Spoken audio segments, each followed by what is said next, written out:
Praise lord. దేవుని నామమునకు మహిమ కలుగునుగాక. యేసుక్రీస్తు ప్రభులు వారి నామం పేరిట మీ అందరికీ ప్రత్యేకమైన వందనాలు తెలియజేస్తూ ఉన్నాను. ప్రార్థన. ఆది సంభూతుడానికి స్తోత్రాలు ప్రభువా. ఈ ఉదయకాల వాగ్దానము ద్వారా మేమందరము దర్శింపబడగలిగే కృప దాయిచ్యమ యేసయ్య నామమును అడుగుచున్నాము తండ్రి. ఆమేన్. దేవుని వాక్యంలోనికి వెళ్దాం. యెషయా గ్రంథం 1వ అధ్యాయం 19వ వచనాన్ని చదువుకుందాం. మీరు సమ్మతించి నా మాట విని ఎడల భూమి మీద మంచి పదార్థములు అనుభవింతురు అని ఒక మాట వ్రాయబడి ఉంది. ఆ మాట ఈ ఉదయకాల సమయమందు నీ చేతి పనులో, నీ జీవితంలో, నీ కుటుంబంలో, నీ బిడల విషయంలో నీరు కట్టి ఫలించునుగాక. ఇక్కడ ఆశీర్వదించబడాలి. భూమి మీద జీవించిన కాలమంతా కూడా శ్రేష్టమైన ఉన్నతమైనటువంటి స్థితిని నా దేవుని ద్వారా నీవు అనుభవించాలి అంటే ఇక్కడ అంటాడు, మీరు సమ్మతించి నా మాట వినాలి. నిజమేనండి, నేటి దినాల్లో చాలామంది మనుషుల మాట వింటున్నారు కానీ, అధికారుల మాట వింటున్నారు కానీ దేవుని మాట వినలేకపోతూ ఉన్నారు. దేవుని మాటకు లోబడలేకపోతూ ఉన్నారు. మనుషుని మాటకైనా విలువనిస్తున్నారేమో కానీ దైవికమైన దేవుని వాక్యానికి విలువనివ్వలేకపోతూ ఉన్నారు. ఈనాడు నేటి దినమందు నా దేవుడు సెలవిచ్చుచున్న మాట, నువ్వు దేవుని మాట వింటే, దేవుని వాక్కుకు లోబడితే నీ జీవితం అనేది బహుగా దీవించబడుతుంది, ఆశీర్వదించబడుతుంది. మరి నువ్వు దేవుని వాక్యమును, దేవుని మాటలను వినలేనటువంటి పక్షాన అక్కడే వ్రాయబడి ఉంది, నువ్వు ఖడ్గం పాలవుదువు అని సెలవిచ్చాడు. మన పితరులైనటువంటి భక్తులు అందరూ కూడా వారు దేవుని మాట విన్నారు. దేవుని వాక్యం ద్వారా వారు నడిపించబడ్డారు. దేవుని వాక్యం ద్వారా వారు ఆదరించబడ్డారు. దేవుని వాక్యం ద్వారా వారు సరిచేయబడ్డారు. గనుకనే దేవుడు వారిని, వారి కుటుంబాలను కూడా బహుగా దీవించి ఆశీర్వదించాడు. మరి ఈ రోజున నీవు కూడా ఎందుకు దేవుని మాట వినలేకపోతూ ఉన్నావు?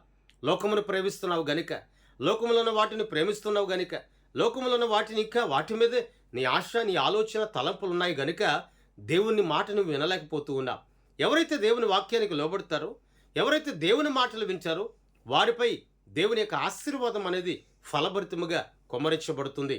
ద్వితీయోపదేశకాండం 1వ అధ్యాయంలో అంటాడు, మీరు నా మాట శ్రద్ధగా వింటే ఈ భూమి మీద ఉన్నటువంటి ఆశీర్వాదాలు మీ మీద కొమ్మరించును అన్నాడు. నిజమే కదా?